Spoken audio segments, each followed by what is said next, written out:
Hello friends, welcome to crack DElEd CTET. इस video में हम लोग मैथ्स पेडागोजी के कुछ इंपॉर्टेंट प्रीवियस ईयर क्वेश्चंस देखेंगे जो कि सीटेट एग्ज़ाम के लिए आप लोगों को हेल्पफुल होंगे। आप इन क्वेश्चंस को एज ए मॉक टेस्ट के रूप में भी सॉल्व कर सकते हैं और अपने स्कोर कमेंट बॉक्स में बता सकते हैं। तो चलिए देखते हैं आज के क्वेश्चंस।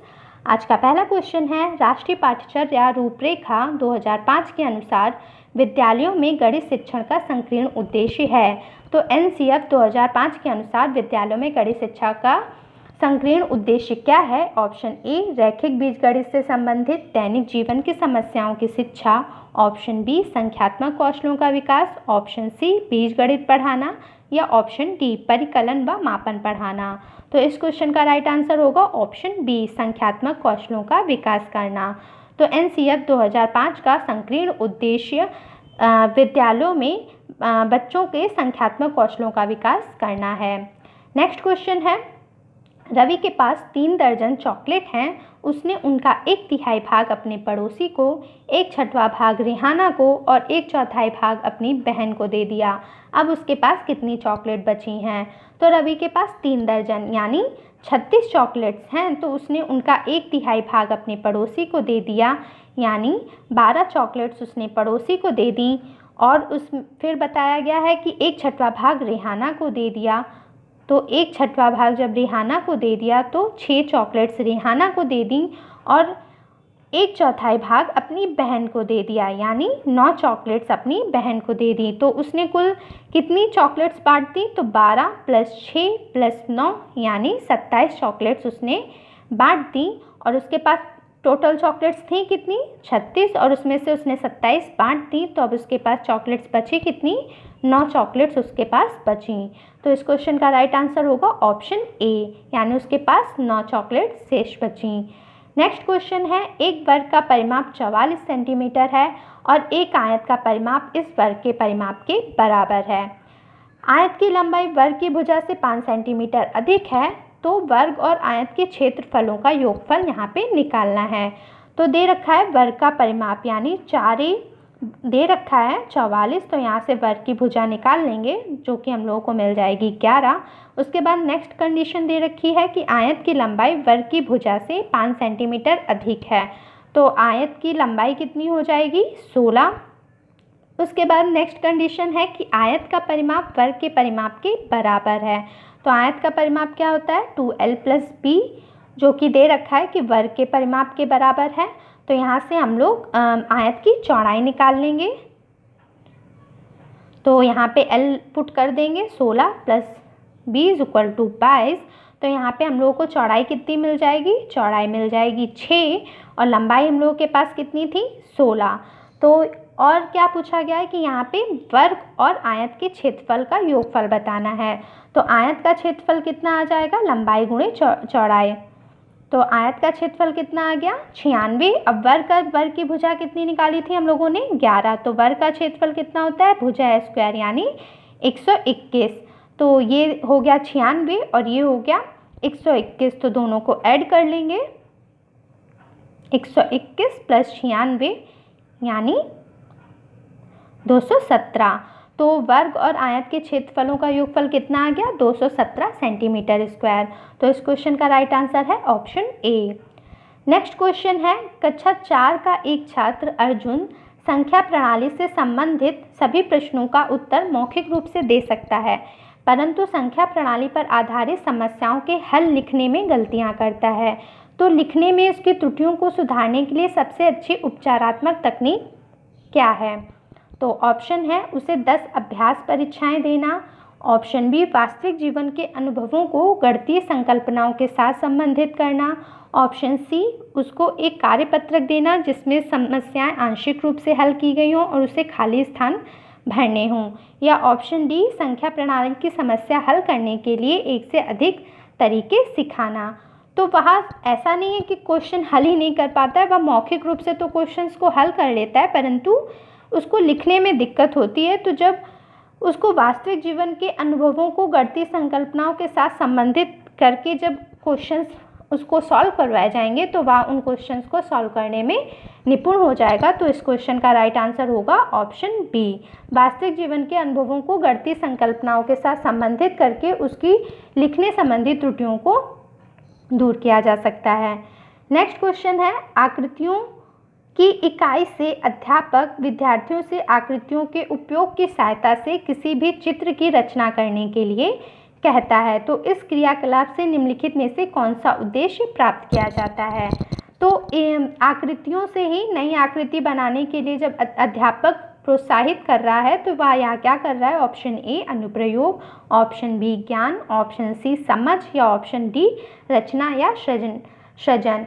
तो यह बच्चों की क्रिएटिविटी के लिए किया जाता है कि बच्चे अपनी क्रिएटिविटी कर सकें, रचनात्मक कार्य कर सकें। तो आकृतियों के उपयोग की सहायता से किसी चित्र की रचना करना या एक रचनात्मकता का कार्य है, यानी इस क्वेश्चन का राइट आंसर होगा ऑप्शन डी। नेक्स्ट क्वेश्चन है, एक बच्चा जिस अवस्था में सभी संबंधी संक्रियाओं को करने में सक्षम है तो तथा भिन्नों के संप्रत्यय की व्याख्या करने में सक्षम है तो वह अवस्था है। ऑप्शन ए विभाजनात्मक अवस्था, ऑप्शन बी संक्रियात्मक अवस्था, ऑप्शन सी आरंभिक अवस्था या ऑप्शन डी परिमाणात्मक अवस्था। तो जब वह संक्रियाओं के संबंधित क्वेश्चंस कर लेता है तो वह संक्रियात्मक अवस्था से संबंधित है। तो इस क्वेश्चन का राइट आंसर होगा ऑप्शन बी संक्रियात्मक अवस्था। नेक्स्ट क्वेश्चन है, 6/5 में कितनी 1/10 है? तो हम मान लेते हैं कि 6/5 में x 1/10 है। तो इसको सॉल्व कर लेते हैं। तो यहाँ पे 5 से 10 2 बार कट जाएगा और x की वैल्यू आ जाएगी 6 × 2 यानी 12। तो 6/5 में कितने 1/10 हैं? तो 12। इस क्वेश्चन का राइट आंसर होगा ऑप्शन सी। नेक्स्ट क्वेश्चन है, आकांक्षा गणित की एक अच्छी अध्यापिका बनना चाहती है। गणित की अच्छी अध्यापिका के लिए आवश्यक है कि उनके पास क्या हो? ऑप्शन ए अच्छा संप्रेषण कौशल तथा बंद अंत वाले प्रश्नों का अच्छा ज्ञान। क्लोज एंडेड क्वेश्चंस होने के लिए क्लोज एंडेड क्वेश्चंस पूछना एक अच्छे अध्यापक का गुण नहीं है, तो यह ऑप्शन रॉन्ग हो गया। नेक्स्ट ऑप्शन है, गणितीय विषय वस्तु को वास्तविक जीवन से जोड़ने के लिए अवधारणात्मक ज्ञान, समझ और योग्यता होनी चाहिए, हो सकता है।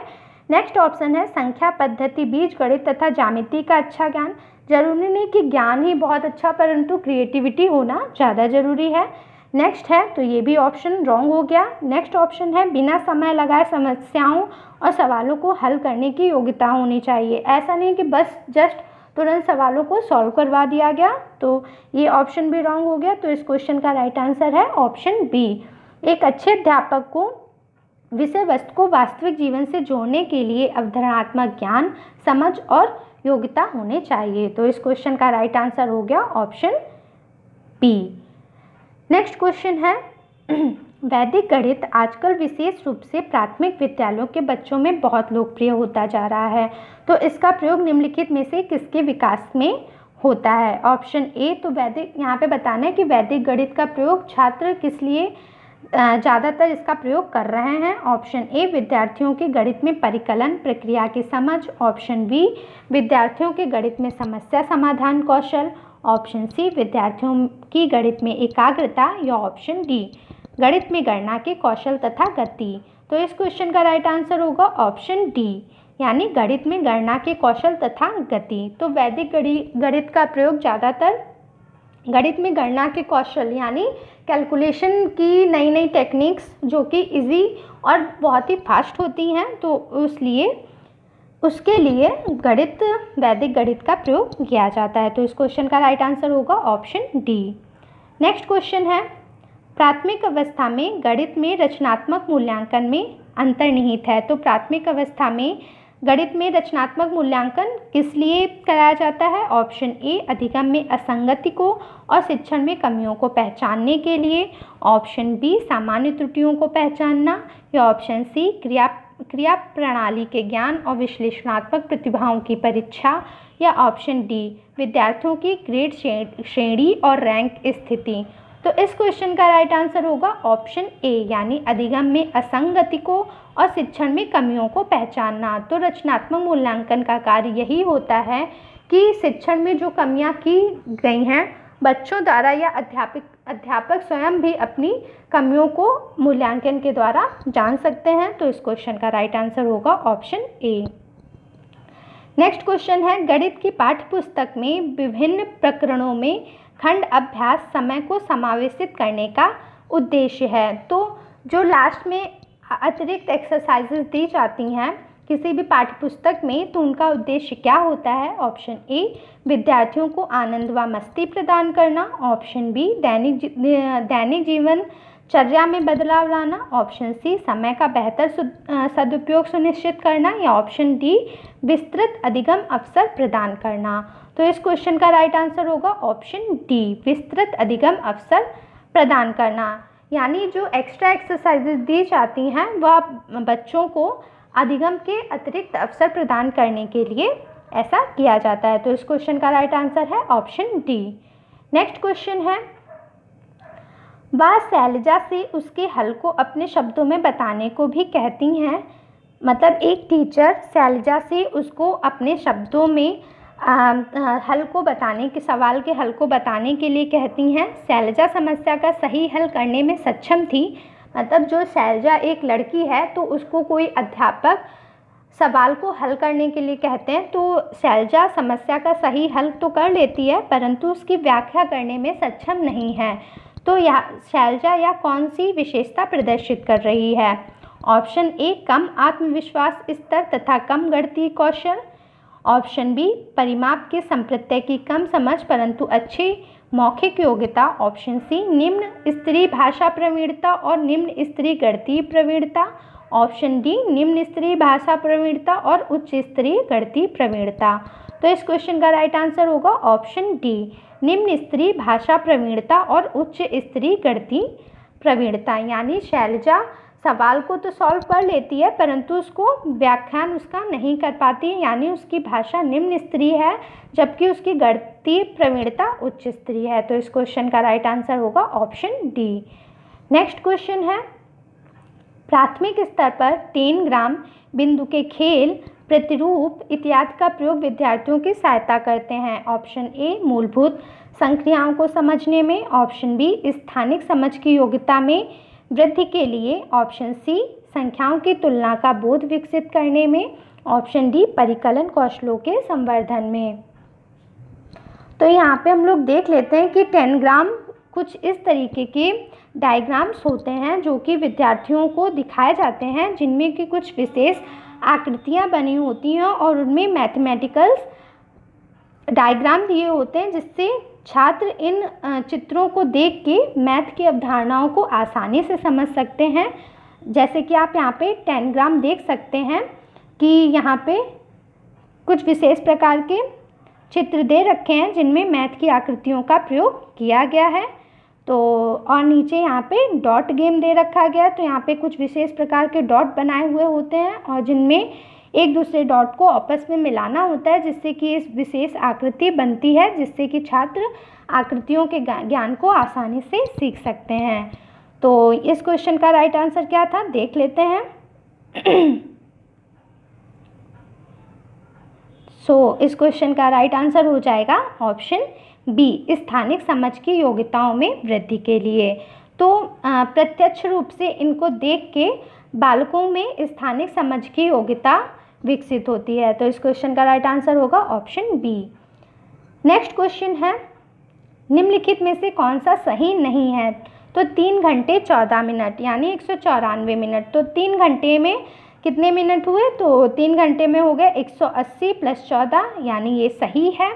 तो नेक्स्ट है 2 किलोग्राम 30 ग्राम यानी 2 किलोग्राम में 2000 ग्राम + 30, तो ये भी सही है। नेक्स्ट है 3 लीटर 80 मिलीलीटर। तो 3 लीटर में कितने मिलीलीटर हुए? 1000 यानी तो 3 लीटर में कितने हुए? 3000 लीटर + 80, तो यहाँ पे होना चाहिए था 3080 मिलीलीटर, जो कि यहाँ पे गलत दे रखा है। तो आपसे पूछा गया था कौन सा सही नहीं है, तो इस क्वेश्चन का राइट आंसर हो जाएगा ऑप्शन सी। नेक्स्ट क्वेश्चन है, गणित की शिक्षा का मुख्य ध्येय है। तो गणित की शिक्षा का मुख्य ध्येय क्या है? ऑप्शन ए ज्यामिति के प्रमेय और उनके प्रमाणों को स्वतंत्र रूप से सृजन करना। ऑप्शन बी विद्यार्थियों को गणित समझने में सहायता करना। ऑप्शन डी उपयोगी क्षमताओं को विकसित करना। या ऑप्शन डी बच्चों की गणितीय प्रतिभा का विकास करना। तो इस क्वेश्चन का राइट आंसर होगा ऑप्शन डी, यानी बच्चों की गणितीय प्रतिभाओं का विकास करना। तो गणित की शिक्षा का मुख्य ध्येय बच्चों की गणितीय प्रतिभाओं का विकास करना है। नेक्स्ट क्वेश्चन है, निम्नलिखित में से कौन सा प्राथमिक स्तर पर गणित शिक्षण की पाठ्यचर्या अपेक्षाओं के साथ मेल नहीं खाता है? तो यहाँ पे आपको बताना है कि प्राथमिक स्तर पर गणित शिक्षा में कौन सा अधिक उपयुक्त नहीं है। ऑप्शन है भिन्न को पूर्ण के अंश के रूप में प्रदर्शित करना तथा सरल भिन्नों की व्यवस्था करना। तो ये तो सही है कि पहले भिन्न को पूर्ण फिर उसको अंश के रूप में प्रदर्शित करना तथा सरल भिन्नों की व्यवस्थित करना सिखाना चाहिए प्राथमिक स्तर पर। नेक्स्ट है वर्गीकृत आंकड़ों के निरूपण का विश्लेषण करना तथा निष्कर्ष निकालना। तो ये तो उच्च स्तर की बात हो गई। नेक्स्ट है दैनिक जीवन की तार्किक कार्य प्रणाली तथा गणितीय सोच के बीच संयोजन का विकास करना। ये भी सही है प्राथमिक स्तर पर। नेक्स्ट है मानक परिकलन प्रणाली से संख्या संबंधी संक्रियाओं के करने में भाषा और प्रतीक चिन्हों का विकास करना। हाँ, तो सिंबल्स के भी द्वारा प्राथमिक स्तर पर पढ़ाया जाता है बच्चों को। तो यहाँ पे आपसे पूछा गया था कौन सा मेल नहीं खाता है, तो ये आपका आंसर हो जाएगा ऑप्शन बी, यानी वर्गीकृत आंकड़ों के निरूपण का विश्लेषण करना तथा निष्कर्ष निकालना। तो निष्कर्ष निकालना या उच्च स्तर की बात हो गई, या प्राथमिक स्तर पर ऐसा बच्चों को निष्कर्ष निकालने टाइप के क्वेश्चंस नहीं कराए जाते हैं। तो इस क्वेश्चन का राइट आंसर हो गया ऑप्शन बी। नेक्स्ट क्वेश्चन है, एक शिक्षिका कक्षा 5 की शैलजा से एक आकृति के परिमाप के बारे में पूछती है, तो वह शैलजा से उसके हल को अपने शब्दों में बताने को भी कहती है। या रिपीटेड क्वेश्चन हो गया, ऊपर भी हम लोगों ने ऐसा क्वेश्चन देखा था। तो चलिए देख लेते हैं फिर से। शैलजा समस्या का सही हल करने में सक्षम थी परंतु उसकी व्याख्या करने में सक्षम नहीं थी। तो यह शैलजा की निम्न विशेषता प्रदर्शित करता है। तो यहाँ पे आंसर हो जाएगा ऑप्शन डी, निम्न स्तरीय भाषा प्रवीणता और उच्च स्तरीय गणितीय प्रवीणता। नेक्स्ट क्वेश्चन है, एक शिक्षक गणित के संप्रत्ययों को सिखाते हुए खोजपरक उपागम का उपयोग करती है और विद्यार्थियों की व्यवहारिक क्षमताओं का उपयोग करती है और उन्हें चर्चा में शामिल करती है। वह इस युक्ति का प्रयोग किस लिए करती है? तो आपके पास ऑप्शन है, ए गणित शिक्षण के उच्चतर उद्देश्य की प्राप्ति के लिए। ऑप्शन बी विद्यार्थियों में व्यवहारिक क्षमताओं के विकास के लिए। ऑप्शन सी एक निश्चित प्रकार की सोच व तार्किकता विकसित करने के लिए। या ऑप्शन डी गणित शिक्षण के संकीर्ण उद्देश्य की प्राप्ति के लिए। तो जब एक शिक्षिका बच्चों को चर्चाओं में शामिल करती है तो उसका उद्देश्य बच्चों में तार्किक क्षमता का विकास करना है। तो इस क्वेश्चन का राइट आंसर होगा ऑप्शन सी, एक निश्चित प्रकार की सोच व तार्किकता को विकसित करने के लिए यह शिक्षिका के द्वारा ऐसी चर्चाओं या ऐसे क्रिएटिविटी तैयार की जाती है। नेक्स्ट क्वेश्चन है, निम्नलिखित कथनों में से कौन सा कथन सही है? ऑप्शन ए 3 विषम संख्याओं का गुणनफल एक सम संख्या है।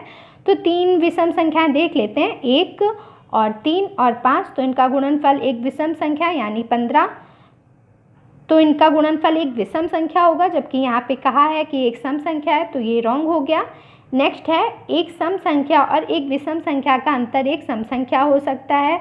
तो देख लेते हैं, तो एक विषम संख्या हो गई 5 और सम संख्या हो गई 2 और इसका अंतर कितना हुआ 3, जो कि एक विषम संख्या है, जबकि यहाँ पे कह रखा गया है कि सम संख्या हो सकता है, तो ये भी गलत हो गया। नेक्स्ट है, 2 विषम संख्याओं और एक सम संख्याओं का योगफल एक सम संख्या है। तो 2 विषम संख्याएं, तो 3 और 5 ले लेते हैं, तो इनका योगफल कितना हो गया 8। और फिर एक सम संख्या ले लेते हैं 2 और इनका योगफल निकाल लेते हैं, जो कि मिलेगा हम लोगों को 10। तो ये एक सम संख्या है, तो ये सही है। तो यहाँ पे पूछा गया था कौन सा कथन सही है, तो ऑप्शन सी ये हम लोग का सही है। नेक्स्ट है, आज के वीडियो में इतने ही क्वेश्चंस। होपफुली वीडियो अच्छा लगा होगा। वीडियो अच्छा लगा हो तो वीडियो को लाइक कीजिएगा, शेयर कीजिएगा और चैनल को सब्सक्राइब कीजिएगा। मिलते हैं नेक्स्ट वीडियो में। Thanks for watching.